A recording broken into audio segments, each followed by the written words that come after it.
Sabetudo.com agora conta com a colaboração da pesquisadora Aline Faria. Ai, não sei, será que essa foto tá boa? Oi, você ligou pra Pri, mas... Bem, você já sabe como funciona. Lá vem o bip. Oi, Pri, tudo bem? Quando der, me liga que eu queria falar com você. Essa nossa ideia de dar uma geral na Sabetudo.com foi ótima. Eu já tô organizando os meus textos e eu separei uma fotinho, eu vou publicar tudo nas minhas redes. Mas quando der, me liga rapidinho, eu queria, assim, tirar uma dúvida de um detalhe. Beijo! Quê? Só a Pri mesmo, né? Ela que é toda da ciência agora inventou de fazer yoga. Nada a ver. Tudo a ver. Oi? A sabedoria ancestral pode ensinar muito a todos nós, inclusive para os cientistas. Quem que tá falando, hein? Ai, aposto que é alguma professora de yoga aqui da Pri querendo vender uma aula online. Nada disso. Pode procurar meu nome aí. Marta Vanucci.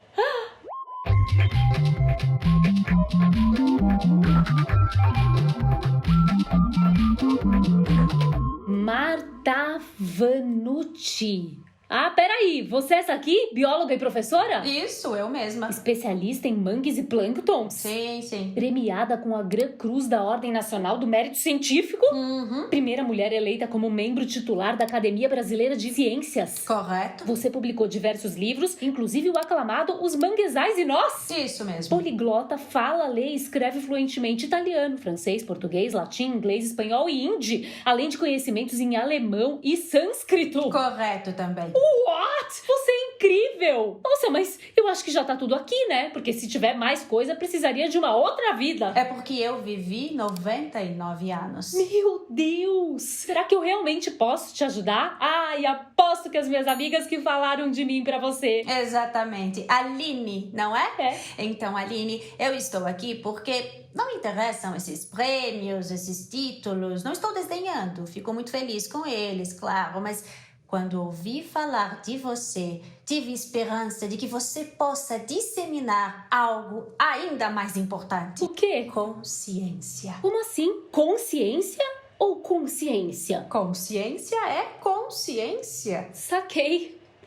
Mas, Marta, tem uma coisa que eu aprendi com as suas amigas. O quê? É que pra conseguir saber, entender o que vocês dizem, o que vocês estudam, eu preciso conhecer mais sobre o que vocês passaram. Dramas, desafios, paixões, lutas, amor, superação, tramas de suspense, embates fervorosos, amigos, inimigos, rivais, momentos eletrizantes. Venha rir e se emocionar com Marta Vanucci, bióloga perfeita, nunca errou. Aline, não exagera! Drinks! Mas é verdade, eu preciso saber mesmo mais sobre a sua vida.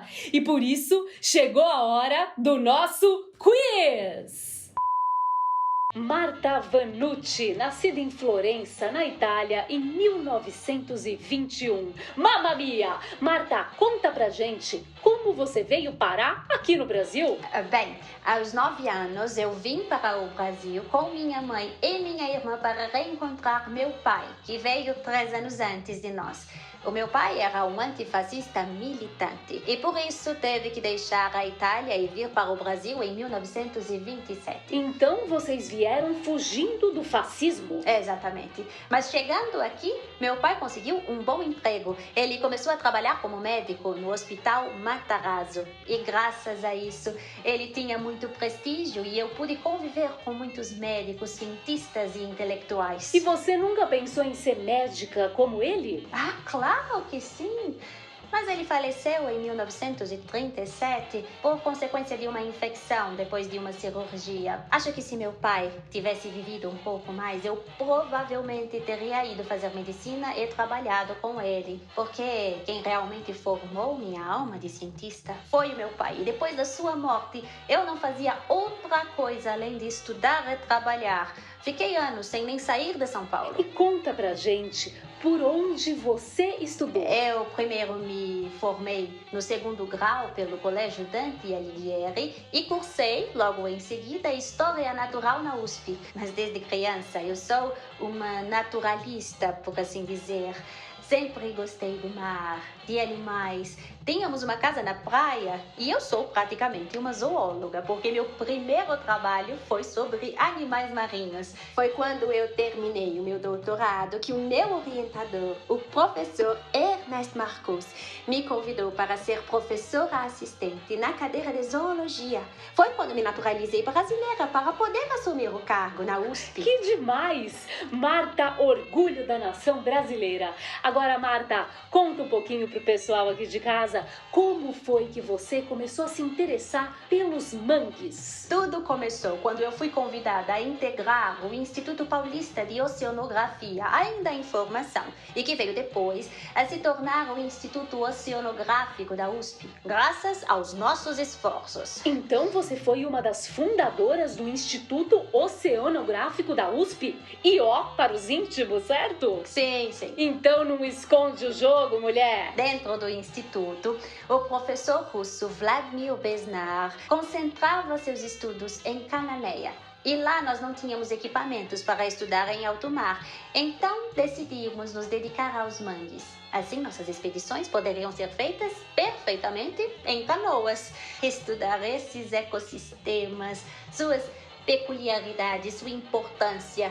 Isso me apaixonou. Deu match, né? Como? MM, Marta e Mangue. Que dupla! É verdade. Eu queria saber de você, o que o mangue tem de tão especial? Porque quando eu penso assim em mangue, me vem um pouco uma imagem de um lugar um pouco fedido, assim, melequento, meio... Nojento. Com todo respeito, tá? Aline, é normal pensar assim. A própria palavra mangue, que tem origem africana, significa isso, tem a ver com isso. Os portugueses aprenderam essa palavra explorando as terras costeiras da Guiné, de Casamance, do Senegal, da Gâmbia. E lá ela significava perigo, confusão, terras inóspitas.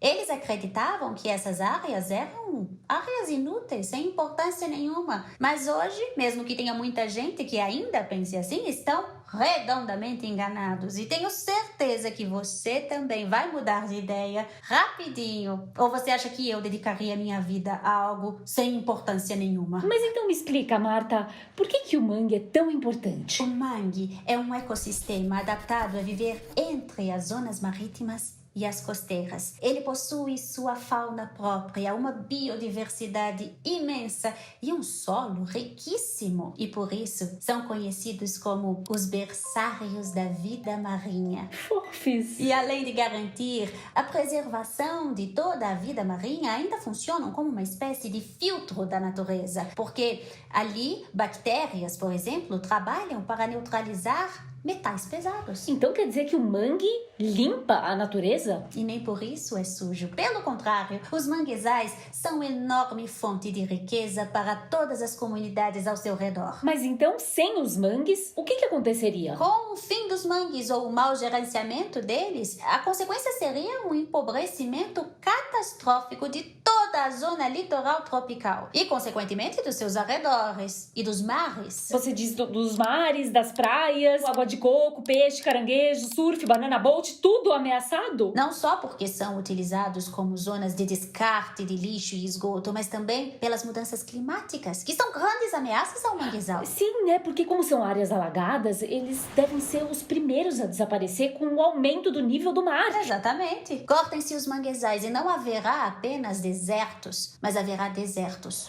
poluídos. Que horror! Sim, é por isso que eu fiz parte da Society of Mangrove Ecosystems, no Japão, uma instituição que luta pela preservação dos manguezais em todo o mundo. Uau! E segundo estudos que eu tive acesso, se toda a zona tropical costeira e subtropical contasse com mangues saudáveis e vivos, os níveis de fixação de carbono na atmosfera seriam superiores aos da Amazônia. E todo mundo falando disso de carbon free. A gente precisa também preservar os mangues. Fica a dica, hein? Exatamente. E me conta, você foi até o Japão para estudar e lutar pelos manguezais? Eu estive no México, na Índia, em vários países africanos e aqui no Brasil, desde a Cananéia até a Amazônia. Nossa, eu nem sabia que tinha tanto mangue assim. Há mangue por todo o mundo. E se você conhece um mangue, saberá reconhecer um, mesmo com todas as diferenças que há entre eles. Você viajou pelo mundo todo para conhecer os diferentes tipos de manguezal? Posso dizer que não conheci o mundo todo, mas conheci muitos mares. Afinal, quem é que não ama o mar? Eterna inspiração para os poetas e compositores. E para você, amigo e ouvinte, um clássico revisitado em forma de homenagem. Com vocês, Marta Vanucci, descobridora dos 7 mares.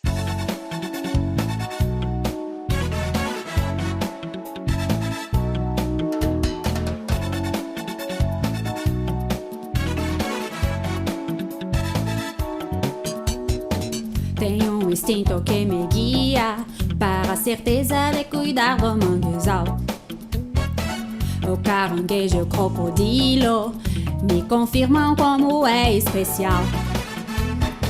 Pode ser África ou Ásia, em Cananéia ou no Senegal.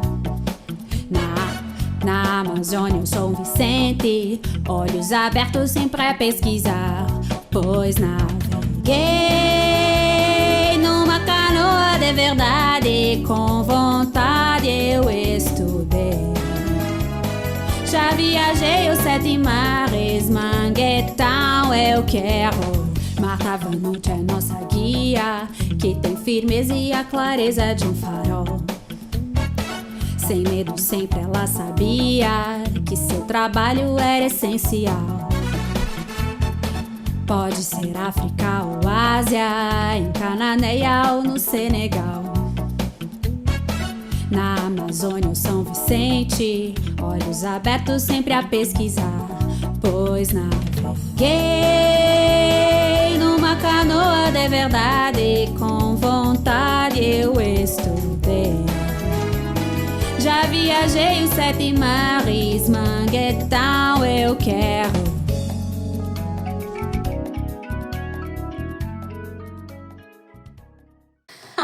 Aline, que beleza a sua voz, hein? E tudo que você disse é verdade? Então, o Instituto Oceanográfico te permitiu trabalhar pelo mundo todo? Eu viajei bastante enquanto era diretora do Instituto Oceanográfico, mas depois que saí de lá, viajei muito também. Para tudo! Você foi diretora! Bem, eu fui a primeira mulher a assumir esse cargo, mas só por 5 anos. É muito legal você ter assumido esse cargo. Imagina quantas mulheres não se encorajaram por saber que você estava lá. Você tem toda a razão, Aline, e por isso fiz questão de me dedicar com muito cuidado para aproveitar essa oportunidade. Eu trabalhei bastante, fiz tudo que pude. Inclusive, trabalhei na construção e inauguração do Vladimir Pesnar, o primeiro navio científico do Brasil, em homenagem ao meu professor. O Vlad deve ter ficado orgulhosão, hein? Com certeza, porque o navio se tornou um ícone na oceanografia brasileira e cumpriu a sua função. Hoje está desativado, mas só depois de ter passado mais de 3.000 dias no mar. Eu viajei um pouco com ele também. Fiz pesquisas, escrevi artigos científicos. E não devia sobrar tempo pra mais nada, né? Pior é que dava tempo, sim. Nesse meio tempo eu me casei, me separei, me casei novamente, tive 2 filhos. Do primeiro casamento veio Érico.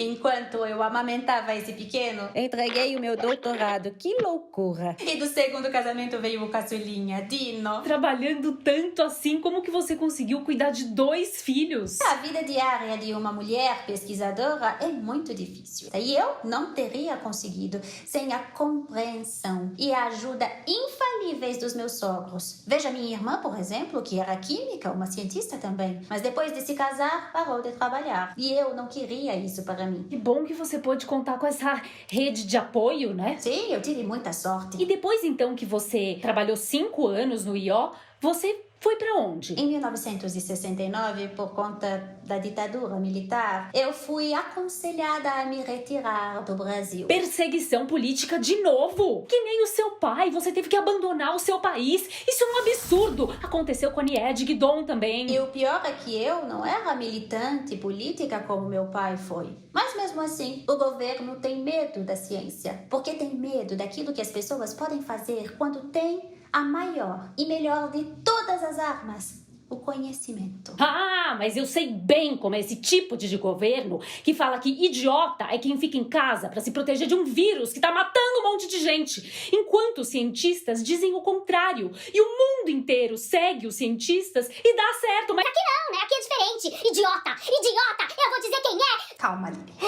recapitulando, você precisou fugir do Brasil e você foi pra onde? Na época, eu recebi 2 propostas de trabalho. Uma na Índia e outra em Paris. Que escolha difícil. Paris, Camembert, Roissy, Tour Eiffel. Je vois la vie en rose. Índia, Curry, Rio Ganges, Taj Mahal. Taj Mahal.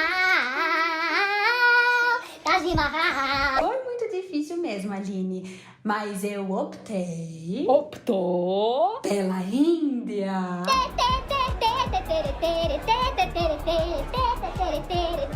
Nossa, e como foi essa experiência? Maravilhosa! Eu queria estar longe do mundo ocidental e na Unesco fui chamada para ser coordenadora de um programa de desenvolvimento. E havia na Índia muito a se fazer, muitos mangues a se pesquisar. Você não ia ficar longe de um manguinho. Claro. Agora, deve ter sido incrível morar na Índia. Quanto tempo você ficou lá? Fiquei na Índia como base por mais de 40 anos. Eu ia passar um ano em qualquer outro lugar e voltava para a Índia. Foram anos incríveis, porque pude fazer muita coisa na Unesco. Eu fui consultora para mais de 23 países, tanto na Ásia como na África. E com a ajuda do CNPq, implantei uma bolsa para estudantes latino-americanos. Mas você não ficou com saudades de casa? Digo, do Brasil? Sim, foram anos maravilhosos, mas um tempo muito difícil também, Aline. Nesse meio tempo, meu filho Érico foi preso, torturado, acusado de subversivo e morreu na cadeia, sem nenhuma explicação até hoje. Ele tinha só 42 anos. Coisa triste. E a ironia, Aline, é que Érico era mesmo um idealista, que jamais esmoreceu na sua luta contra as injustiças. Ele viveu por seus ideais de justiça e liberdade, que nortearam toda a sua vida, mas que não foram alcançados porque aquele mundo não era feito para a sobrevivência de almas puras e nobres, como a dele. Mas o idealismo dele merece ser lembrado até hoje. Porque o nosso mundo tá longe de ser justo como deveria, né? E foi pensando nisso que, com a ajuda do CNPq e com a ajuda também da Sociedade Brasileira pelo Progresso da Ciência, eu criei em 1988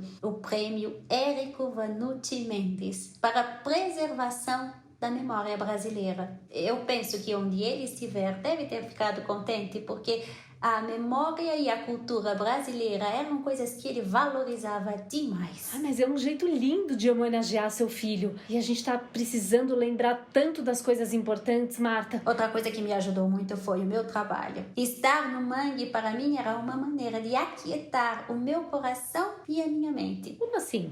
Os meus tempos na Índia me ensinaram muito. E depois de me aposentar, eu passei a pesquisar coisas diferentes. Eu passei a estudar antropologia. Eu me interessei em saber como na filosofia hindu, nos textos védicos, já havia uma espécie de consciência ecológica. Isso me fascinou. Ecologia nos Vedas? Nos textos sagrados da Índia? Eu via ali a sabedoria dos povos ancestrais acumulada ao longo do tempo. E o respeito pela natureza pode ser visto como algo místico, mas pode ser também visto como consciência ecológica, porque entender cada elemento da natureza como algo sagrado é uma maneira de viver em harmonia com ela. Que sacada, hein? Quando eu estou no mangue, eu consigo perceber que cada pequeno animal, cada planta, cada bactéria tem a sua função, que fazem parte desta composição e que nós precisamos respeitar essa engrenagem perfeita. E quando eu estou no mangue, eu ouço o seu silêncio, sinto a sua presença. É uma experiência maravilhosa. Parece que a natureza fala mesmo com a gente, não é? Através dos pequenos ruídos ou mesmo do silêncio. É como uma língua que precisamos estar atentos para entender. E tudo isso você aprendeu nos textos religiosos, os Vedas? Sim, de certa forma, mas em primeiro lugar, aprendi com a ciência, mas depois me dediquei a estudar os Vedas e até publiquei um livro com a minha leitura de como já havia ali apontada uma visão ecológica pela sabedoria védica. Depois também me dediquei a estudar os vales mais remotos das cadeias do Himalaia, onde usos e costumes ancestrais são preservados até hoje. Eu acredito que podemos aprender muito com essas civilizações antigas que viviam em harmonia com a natureza. Afinal, foram elas que nos trouxeram até aqui. Consciência consciência. Quem sabe? Foi tão bom conversar com você. Você fala de ecologia de um jeito tão especial. E depois da nossa conversa me deu mais vontade ainda de viajar pelo mundo e conhecer e descobrir tantas paisagens diferentes que tem por aí. E aprender com a linguagem da natureza. Se você for uma viajante como eu, vai precisar de algo muito importante. O quê? Algo que sempre me acompanhou. Que isso? Uma bússola! Ela aponta sempre para o norte, Aline. E para navegar é preciso saber se orientar. É como na vida. Quando nos perdemos, precisamos encontrar o rumo certo. É como diz o poeta, né? Navegar é preciso, viver não é preciso. Até breve, Aline! Sinta a sua respiração. Observe a sua mente. Agora, visualize. Ao seu redor, uma belíssima paisagem, o mangue. Os habitantes do mangue estão em paz consigo mesmo, com os outros e com o seu ambiente. O silêncio ao redor é tão majestoso como uma grande cerimônia e nós nos curvamos diante dele. Agora, repita comigo. Om.